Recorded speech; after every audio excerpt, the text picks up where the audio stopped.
Hello everybody, I'm Violet from Navipix Photography and welcome to another one of my episodes where today I've got two very special guests in the studio with me all the way from Wales, Karen Luke. Hello Karen. Hello. And then all the way from Kinsale, Ireland, my friend Sonny Greenwich Jr. Hello Kenny. Hi guys, how you doing? So it's a huge privilege for me to have these two very famous YouTubers on my channel today, and we're going to just have a little bit of a chat about how they started, what they've done on their channels, and where they're planning to go. And just as a short note for everybody out there who's watching this video, it doesn't matter from which walk of life you come, financial status and all of the fame statuses don't matter. If you want to start your YouTube channel, get right on it today and follow suit like Sonny, Karen and I did, and we'll see you on your channel once you get started. So, Sonny, I've got a question for you, and the first question here is that why do you think people are interested in your subject? Well, actually, I think most people probably aren't really interested in my subject. But well, I think what I try to do is make videos that I want to watch and that I would be interested in. So it kind of moves between travel and music. And sometimes, you know, just doing little camera reviews and that sort of thing, just because of the stuff that I actually like doing myself. And, you know, some of these cameras, you know, for instance, I've got the Osmo Pocket right here. You know, people need to know about because they're fantastic little gizmos that are very easy to work, and people don't know about them. So, you know. Absolutely, that's very interesting because people don't always know what other people are using to make their videos. So that brings me to my next question as to, do you ever get tired of filming stuff? Well, I don't get tired of the filming so much, but of all the things in making YouTube videos, I think the filming is the hardest bit for me, because I'm not a photographer, and I'm just basically trying my best not to mess it up.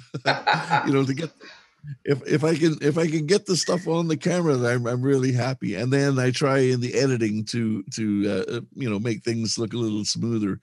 You know, that's basically what I do. Oh, that's awesome. And tell me, do you feel that, is it more the filming or more the story that you're telling that inspires you most?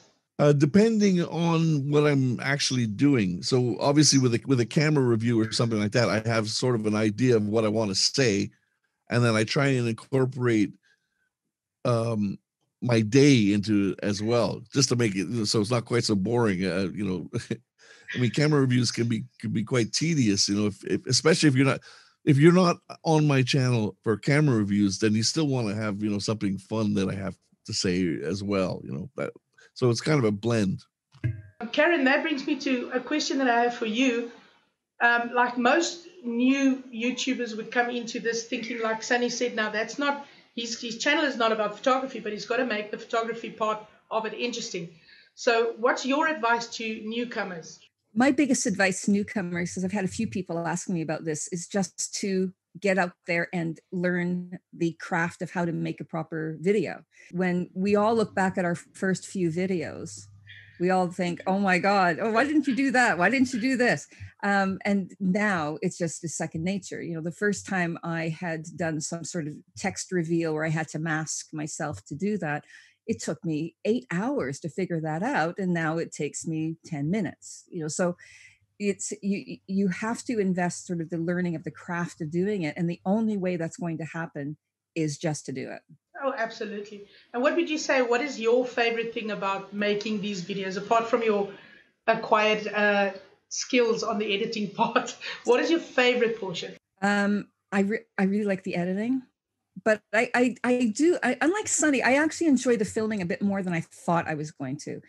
I am not a person who always had a camera with me or a video camera. I purchased them, but I just wasn't that type. And now I find that I really am. I look for the shot, the angle. Oh, that's kind of interesting. And that has come along, and I'm learning how to do B-roll because I love watching B-roll. And I'm thinking that's what really grips my interest when I watch your videos or Sonny's videos. I love the B-roll, so I want to work on that as well. Oh, that's awesome. And I totally agree with Sonny. I like to do what I like to watch on other people's videos. So, Sonny, what made you do what you do? Well, basically, I was looking for a hobby to take up some time during my days because I used to work at night, being a musician, gigging all the time. So I was just kind of looking for something to do during the day to keep myself occupied and happy. And I realized that I really kind of liked it. You know, it's great fun doing YouTube. I mean, it really is a brilliant thing, and it's taken me as far as Los Angeles for Vid Summit and up to Belfast for the Power of Video. It's taken me around the world. I've met almost all of my favorite YouTubers already, literally because one day I said, well, maybe I should do something like that. And that's all it was. I just started out and kept going with it, just running with it. That's amazing. Actually just thinking about doing something and then setting your mind to it and getting it done. And that's very good advice for every newbie out there. I mean, if you want to start a channel, don't wait for it. Just go for it like Sonny did as well. Absolutely. And the thing is that all you need is a phone, you know, and you're done. Absolutely. You can have a YouTube channel and have a great YouTube channel on top of that, because the phones now, the cameras are so great. I mean, I've got a whole bunch of other stuff that I mess around with, but in actual fact, my camera is my phone most of the time. Karen, you just got a new phone, didn't you? Well, it's in the mail. It's in the mail. You guys be sure to check out Karen's channel. She's going to put some awesome videos up with a new phone. Definitely. I'm looking forward to that. And then, me too. Yeah. And then, Karen, what is your least favorite thing about doing the entire YouTube? Because there are some things that you favor, and then there's some things that you just dread doing every single time with every single video. I think my least favorite thing, it's probably Sonny's most favorite thing, being the musician that he is, but my least favorite is probably if I have an audio problem, which is a constant issue with YouTube videos. I think that's my least favorite. I've done some music videos, but either the background noise or there's an echo or there's this, the microphone hasn't worked, you know, that sort of technical stuff. I think that is my least favorite. And quite honestly, sometimes there are glitches. I had a recent one that I shared with UV where the audio in Premiere Pro was now all of a sudden out of sync with the video. And that just took, you know, little things like that take hours to figure out how to solve. So I suppose my favorite part of the editing is also my least favorite part when something doesn't go quite right. And what you try to do is go on YouTube videos to see how can I solve this problem. Absolutely. So yeah, you can solve it by going to Final Cut Pro. Sonny, oh yeah, that's right. On the money. On the money. I've been telling this to Karen for months now. Sorry, Adobe, we love you, but you know, it is what it is. I outnumbered. Have you left Premiere Pro, V? Not yet, no. I'm in the divorce stage. Amicable separation negotiations. Absolutely, yeah, definitely. Sonny, what would you say? Like Karen said, now she watches videos. If she runs into trouble on her channel, then she runs to videos to see, you know, how those people overcome their problems. Who would you say was the YouTuber or vlogger that influenced you the most on YouTube? Well, initially, I suppose it was Casey, although Casey Neistat, although he wasn't the first vlogger I watched. People kept telling me about him, and I was like, oh, okay, let's go have a look at this guy.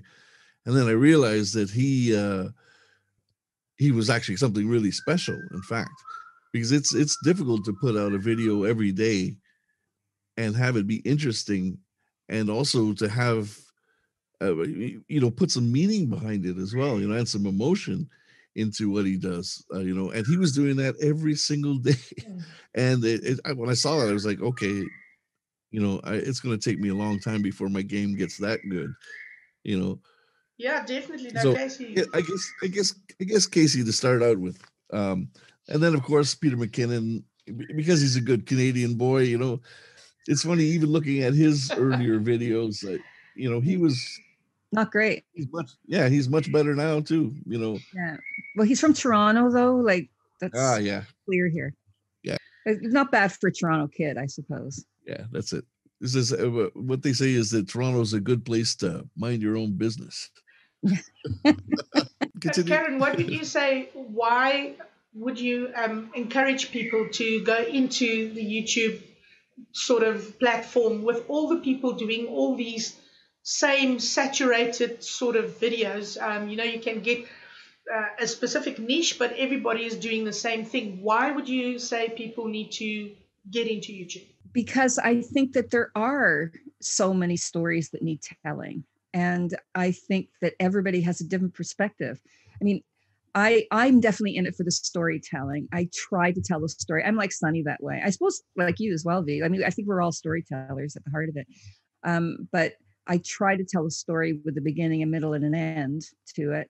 And I think that everyone has a voice and everyone comes to this from a different perspective. And depending on what your experience is of where you live. I mean, your experience in South Africa, I'm always amazed by your day-to-day life that you don't even put on YouTube. And that's very, very different. And, you know, a musician in Ireland from Canada, that's a totally different perspective. And I think there's a lot of stories out there that need to be told and a lot of support. And I think too, people are very generous in sharing, you know, what they've learned about editing processes and what you can do to improve your videos. And I just see a real shift, like compared to what it was, say, 5 years ago. So I think there's a lot of untapped talent out there. There's this old, I don't know if Sonny remembers, because I'm a former musician. I mean, I still do music, obviously, but I suffered very bad from stage fright. And I remember a story being told to me once that, you know, back in the cave days, you'd have the cave people in the caves, and somebody in the cave was really good at drumming or something. And somebody said, hey, you should share that. And I go, no, I'm too shy. I don't want to do that outside. But somebody sometime eventually said, no, go outside the cave and drum for the others. They're going to love that. And that's really what the whole concept is, that you go out there, you have to put yourself out there. And some people may not like it, but some people are going to really be drawn to it. And I think too, you don't know maybe how you move people or how you help people. Most people that watch our videos, all of us here, most people don't comment. Most people are silent viewers. So we don't know how it's affected them. And it's nice to think that maybe we have had some sort of an emotional impact on some people because of the videos we do, the fun ones and the camera tutorials and, you know, the musical ones. I think there's so much more to be told. I really do think so. It is really important to get your story out there and to tell it, because you might touch somebody and you might never know it. Exactly. And you know, what's interesting too is really honestly, I have to also think about this. Part of the reason I do YouTube is for my daughters. It's a log of my thoughts, feelings, my storytelling, what I feel is important. And it's a great opportunity for anybody, for their family members, Absolutely. To see the living representation of what it is that this person did during their lifetime. And I think it's a great catalog then of who this person is. Yeah. Sonny, what would you say is your thought process or your planning process when you want to go out and shoot a video? How do you decide what you're going to shoot on the day? Basically, I just try and find the simplest of ideas to start out with. And then I take the camera with me and just go for it, basically.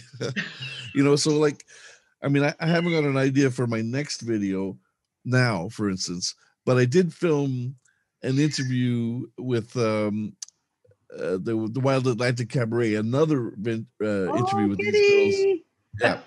So they're great. Yeah, they're really funny. So I have at least that to work on. The other thing that I try and do, and I think I'm going to do more of, because literally the thing that I sort of wanted to do it to initially with this, to show how, you know, how it is to make a living as a musician and all that. It's not there anymore. Mm. So I'm thinking that I really I need to, incorporate the environment around me and the little town around here and maybe Cork City and that sort of thing, and make them characters within my little story of where I'm actually headed, and I think that's kind of what I'm looking at doing now.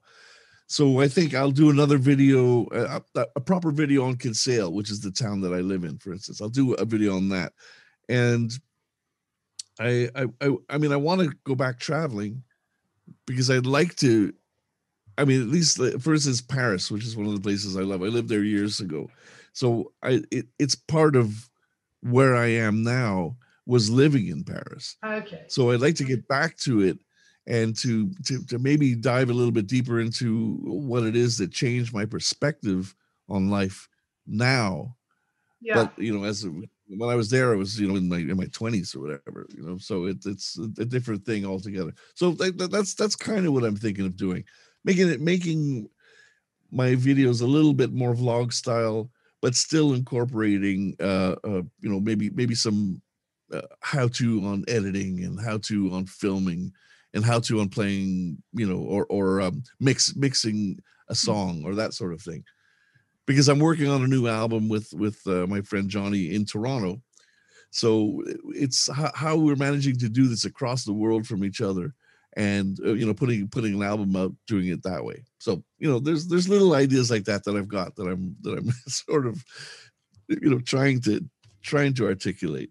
Oh, that's awesome. So you basically have some ideas down already, and then from there on you just start to execute them, being one at a time. Yeah, if I get a chance, or if I think of something, I'll try and write it down. I've got a bunch of like little books full of nonsense that I write down, and I can use them for ideas. And like the first thing on this page right here, for instance, in my book says, "Get out of Loserville." Ah, yes. Because I don't want to feel sorry for myself, and I feel like this is stupid. Why?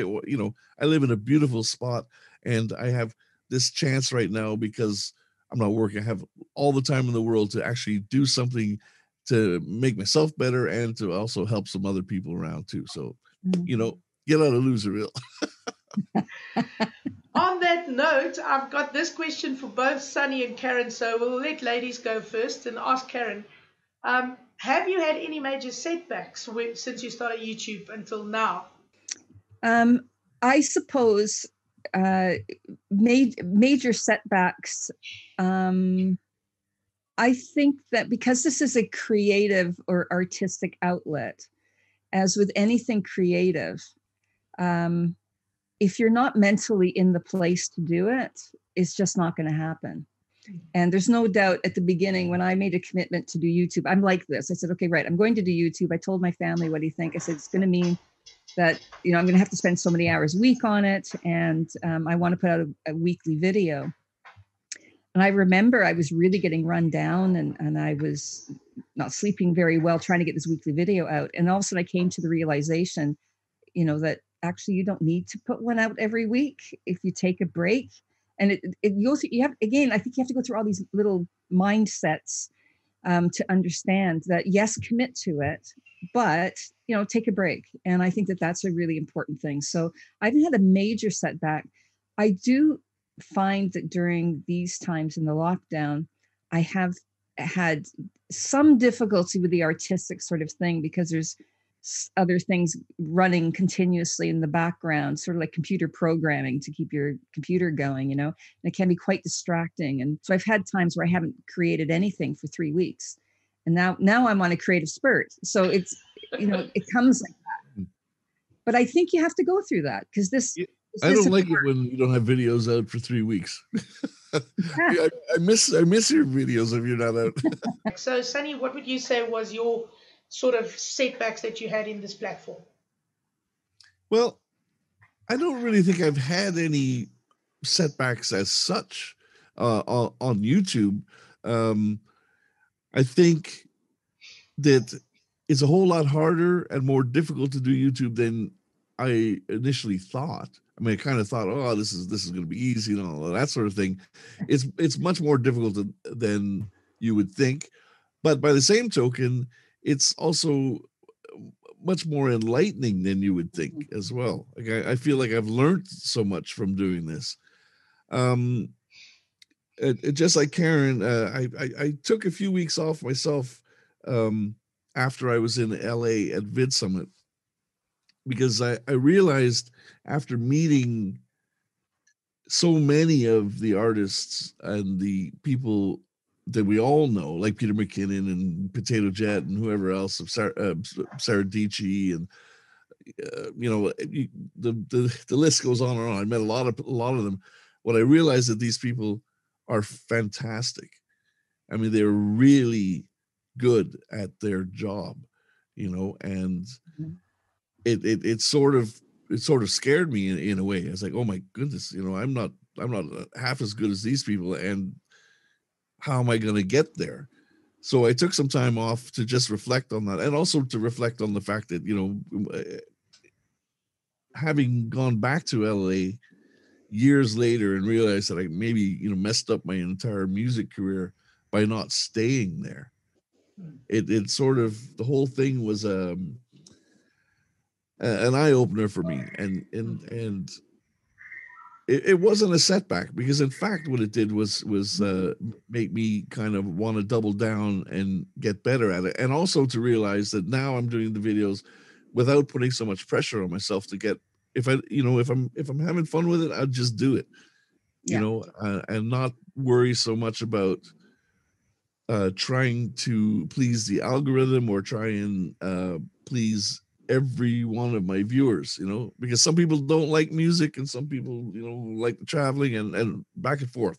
So I try now to make it suit myself better in a way, and yet still try and put some sort of not teaching, but to show people how to do something, like, because I wouldn't consider myself a teacher as such, but I do know a lot of things about certain things, so I can help people if they're having problems. And also, I've had people reach out to me, because I just said to people in one of my videos, I said, look, if you're having a hard time with this thing, just send me an email, and we'll talk. And a few people did, and so we've been talking offline, just about life.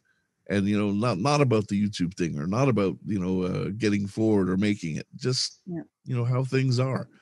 So that's been interesting too. Something that I realized that it's, you don't get everything in the videos. There's also a giant backstory there. Sorry, Karen, that's also what I'm trying to get across here, is that you're gonna have these big YouTubers right up in your face, the Matti, Hapoojas, Peter McKinnons, the whoever, Peter Lingdren, all of those guys. And especially if you're in a photography niche like me, that is... But let me just butt in for 1 second. Yeah. I don't mean, I didn't mean that they were, I mean, I was the one that felt intimidated by them. They were absolutely so friendly and kind and helping, all of them, every single one of them. Yep. That I felt almost like, oh my goodness, what am I doing? And I'm getting smaller and smaller, and it's like, whoa, that's Peter McKinnon. Yeah, and the people you've mentioned there are all people that have based their channel on helping other people. Yes. It isn't just these people, like, I don't know, I don't even know their name. Logan Paul, I don't even know if those are their names. Logan Paul. Yeah. Logan Paul, whatever. But they just do stuff, pranks, and so I think too that that definitely is an aspect as well, that they would, I hope, be nice people, because their motivation is to help others, really. Yeah. And I mean, Casey, but certainly like Peter McKinnon was a huge influence for me, because his tutorials are great, and then and on it goes. But Awesome. but it is an art form, and it is a lot of work. It is a lot of work. Yeah. Which brings me to Karen's last question on how long does it take you to produce a video? How long is a piece of string? How long is a piece of string? Yes. Well, you know, V, some of my things I WhatsApp V fairly regularly, if only to say I've accidentally moved my camera on manual. But anyway. Yeah, it very much depends on which one. Generally speaking, the travel ones that I do take a lot of time because I have literally hundreds of clips to manage, and each one of them has different audio. Each one of them needs color grading, and that just takes an inordinate amount of time. And you've got to move things quickly. When it comes to YouTube video, again, that editing part of it is a bit of a skill because you know, you're shaving off a second here, a second there, and that's going to keep your momentum of your story going forward because you don't want to just stop. Yeah, there's certain things, again, the first time you do something is tough. When I did my recent cloning video, that took me a good 2.5 weeks to edit that thing. Wow. And I didn't do it full time, but I spent several hours every day for about 2.5 weeks to get it right. Yeah. The filming took 20 minutes. But it very much depends. But also, you know, I know sometimes I feel I'm too much of a perfectionist. You know, the little tiniest detail but I feel that I really want to learn how to do it. The next time I do that, it's going to be far faster. So it is tough. I think I'm doing a great job if I can edit a video in 8 to 10 hours. Yeah. I remember hearing somebody at the beginning of this journey saying 1 hour per minute is a gauge. I have never been able to accomplish that. 1 hour per minute? Per minute. 1 hour per minute. Oh, well, no, hang on. That's, if it's a 10-minute video, that's 10 hours. That's 10 hours, yeah. Yeah. Sounds about right for me, eh? Yeah, that sounds doable at least. Yeah, I try to do that, but the thing is that sometimes the 10-minute videos are actually easier to edit than the 6-minute videos because you're shaving stuff off and shaving stuff off and shaving it off. So that's why it's tough to really estimate. It depends how many special effects and that sort of thing. But I would say I put aside 2 days a week or 2 sort of long evenings a week to do a video, like a normal kind of video that I do. If I get the filming done in 1 day, then it takes me 2 to 3 days to finish it. Yeah. You know, so that does make sense. Yeah. Although what I normally try to do is I get all the footage when I get home. I take all the footage off all the cameras. I have a little folder maker program that I wrote on the computer that sends all my stuff into individual cameras and music and clips and stills, and so everything is in every folder exactly the same way. And then I put all the footage in when I get home. And then when I try to do, if I can, if it's not too late on that very first day, I drop the entire lot of it into a timeline, the whole thing, everything, all the footage in one go. I have never done that. Now you set me a challenge there, Sonny. Yeah. So, yeah, because I mean, otherwise I'm fixing the clips in the bins first and then going on to editing afterwards. You see, so by dropping the whole thing in, I'm able to see the entirety of the footage. And then anytime that I make a cut, it's actually going to make the video better. Mm-hmm. Right. So everything that I actually fix is actually being fixed for an end result. So if I get all that in the first night, then the next day I'll start going in and cutting all the little bits of the ums and ahs and all that kind of stuff out of it. And then once I've got something that looks like not a final cut, but I mean like a first cut, then I'll put the music in or see if what music looks like it'll fit. Yeah. And then, then you just keep cut until finally something happens with it. But again, it's like when you're writing something, you don't want to write a letter that's 5 pages if you can say it in 1. Absolutely. So it's the same sort of concept, isn't it? Yeah. And that's the other thing too. I don't know if you do this as well, Sonny, because you and I, we kind of have our little travel videos that we both do. But I find even when I'm just out doing stuff, I'll do B-roll on some driftwood or B-roll on the beach. 100%. And you know, you just sort of collect the B-roll, and I have definitely used that. Yes, I've got hard drives full of stuff. Yeah. And this is also what I say to people. I say, I'm not a filmmaker. I'm not any of those people that we've just been talking about from Toronto. I am not at all. So it's practice, practice, practice. And you just got to keep 100%. doing it. And do listen to your fellow smaller YouTubers as well, because it's all very fine for Matti or Peter Mckinnon to be talking about the brand new Sonny blah blah. I don't know what, several thousands of pounds worth of camera, but yeah, I can't afford those cameras. I can't afford that. But when I'm looking forward to the M52. Yeah. But when Sonny did the Osmo Pocket review, that was, hang on, now that does interest me, and it's because of Sonny that I started my Osmo Pocket. I have it right here. Yeah, there you go. Yeah. And so I really like having the smaller YouTubers, because you can connect with them, you can ask them the odd question, but I think we're kind of more relatable to real life as well. And I think a lot of people don't do YouTube because all they see are the Peter McKinnons and such. And they think, you know, Casey, and I couldn't do that. But they're all filmmakers. They're all photographer, videographer, filmmakers before they even came to YouTube. Well, actually, the more you shoot, the better. I mean, absolutely, it gets much easier. And I find that I waste a lot less footage now than I used to. Absolutely. Yeah. Yeah. I wonder what the travel videos are going to be like when we're finally let loose again. I'd say that's going to be really crazy. People are going to be, well, I know that I'm thinking of Paris is what I'm thinking of again. And I'm thinking to myself, okay, now every day I'm there, I'm going to shoot this and that and this and you know, but I probably just go and hang out and drink coffee and yeah. Well, I think my style of travel videos, it'll still work for me. I go to a place, I sit in a hotel room and just show all the things I haven't seen. It's a unique travel type of video that I do. I think when we start traveling again, there's going to be so many videos all of a sudden exploding into YouTube, because people are hungry to just get out there and get stuff on camera and share their experiences with people.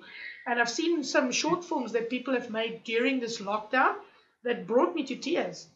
All right, so as a wrap up on this entire video, Karen, what would you say, what are the most important things people need to get in order to start YouTube equipment? I think you can use your phone for the filming, absolutely. If you're doing indoor shots, then just use bedroom lamps, use your overhead lamp in your rooms, use natural lighting by the window. You don't have to get anything fancy for that. But with most recordings, your microphone on your phone is good. If you really want to enhance it, just get a little mic you can stick in your phone. But that should be enough for 95% of what you need to do. And if you go outside, you don't have to worry about the lighting. Obviously, you're going to pick a nice sunny day. But that definitely is what you need to film. And you just make sure that you do it that way. All you need is your phone. Well, I totally agree that all you need is your phone. I started out with the Canon M3, which is this guy right here. It's the small, tiny little camera. And I think it was about $500, something like that. And I found that after the first few videos had gone by, I went back to using my phone. You know, I mean, I for some reason I thought, no, it has to be much better. You know, it's got to look great. But in fact, the phone is probably a better camera than that. In fact, the only other thing I do with my phone is I've got this little guy, which is like a little tiny stand. That's cute. See that? Yeah. So that's just a little plastic thing, and it basically fits in my pocket like that. Yeah. Right. So I carry this with me everywhere, and that way, if I'm going to do it vlog style, I put the phone in here and hold it like that. Or if I want to just sit it down somewhere, I've got a tripod with me at all times. So that's one little thing that's a good trick to have. I also recently got this, which is a Zhiyun Smooth X. Oh, I don't know if you yes. can see it. The little gimbal. Yeah, it's $50, right? And it almost fits in your pocket. I mean, I can get it in my pocket because I wear guy jeans, you know. But that thing is fabulous because you can actually have a gimbal with you at all times, which is really nice. For that kind of stuff, it's definitely worth it. But that's just using the phone, you know. And the phone is like I have an iPhone 11, so I'm shooting 4K 24 on the phone. And there's also the slow-mo and all that stuff that I don't really use that often. And in fact, when I do my time lapses, I just let it run. I actually condense full footage as opposed to doing an actual time lapse. Interesting. Yeah, I just let it run. I just you put it on a tripod and sit it out there and let the clouds go by, you know. Yeah, I think that's the most important thing of all in starting a YouTube channel is actually just starting, is actually just getting out there and doing it. And I know everyone says it and everyone has said it all along, but in fact, for me as well, when I just started doing it, I realized, oh, okay, I've just done 10 videos. Yeah. You know, and then the next thing you know, I've got 100 videos done, you know, and the next thing is 150 done. You know, it just goes by so quickly. I was going to just say one quick thing about the editing software. Because of how Premiere Pro is, it's a monthly payment that you're paying. Final Cut Pro is a one-off payment, which is I think it's $299 for the full one, and if you get it on the student version, I think it's 200 euros, and it includes all the pro apps, including Logic and GarageBand, all the rest of the stuff. So there's that. There's also a DaVinci Resolve, which is absolutely free. So I think that's a good one for people that really want to start out or have no money at all to start out with. DaVinci is probably a good one to use. Although I've never tried it myself, but it seems like it's quite good. And there's a guy called Daniel Batal who does many videos on DaVinci. So there's lots of stuff there to learn about. Well, guys, there you have it. Don't delay. Get onto YouTube today. Make your videos say hey. And then follow suit with Sonny and Karen here that's giving you some really good advice on what's needed and, you know, what was the great upsides and the great downsides of being on YouTube. And also, you know, some great names have been thrown around in this video. What we want you to realize is that those names should not be a threat to you. They should be inspiring you. So for today, we say thank you for watching. Keep subscribing, keep liking, keep commenting. We love to see your comments in the bottom here. And send some love over to Karen's channel and to Sonny's channel from me. Cheers. Bye, guys. Bye now.